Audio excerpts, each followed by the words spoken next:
Sa kabila ng pagtatapos ng service contracting program ng national level, kinumpirma naman ng Department of Transportation na maaaring ipagpatuloy ang programa sa kani-kanilang mga lokal na pamahalaan.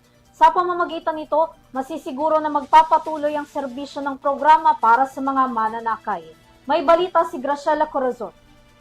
Matapos lagdaan ni Department of Transportation o DOTR Acting Secretary Giovanni Lopez ang Department Order No. 2026-011, maaari nang ipagpatuloy ng mga local government units or LGUs ang service contracting program sa kanilang mga lungsod. Maaari nang ipagpatuloy ng mga local government units or LGUs ang implementasyon ng Service Contracting Program or SCP para sa mga transport cooperatives, association, corporation at iba pang transport sector. Ito ay matapos lagdaan ni Department of Transportation DOTR Acting Secretary Giovanni Lopez ang Department Order No. 2026-011 na naglalaman ng supplemental guidelines upang maipagpatuloy ang programa sa mga interesadong local government units sa kanilang lungsod. Ayon sa DOTR, layunin ng bagong kautusan ang palawakin at palakasin ang implementasyon ng SCP upang mas mapabuti pa ang pampublikong transportasyon sa iba't ibang bahagi ng bansa.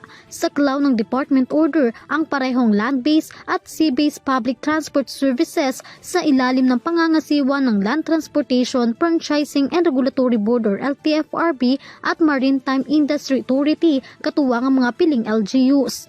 Sa ilalim ng Service Contracting Program, inaasahang magkakaroon ng mas maayos, ligtas at epesyenteng operasyon ang mga pampublikong transportasyon habang nagbibigay ng suporta sa mga transport operators at drivers.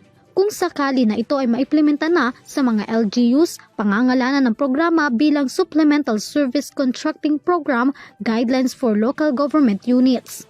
Inaasahang ding magsisilbing gabay ang bagong pulisiya sa mas maayos na koordinasyon ng mga ahensya ng pamahalaan at lokal na pamahalaan sa pagpapatupad ng mga programa para sa sektor ng transportasyon.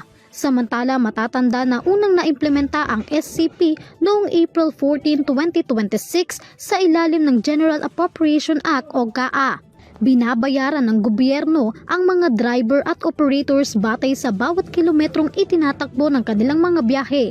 Layunin nitong tugunan at tulungan ng mga driver at operators ng pampublikong sasakyan tulad ng jeep, bus at UV Express na patuloy na bumabiyahe sa gitna ng krisis sa langis.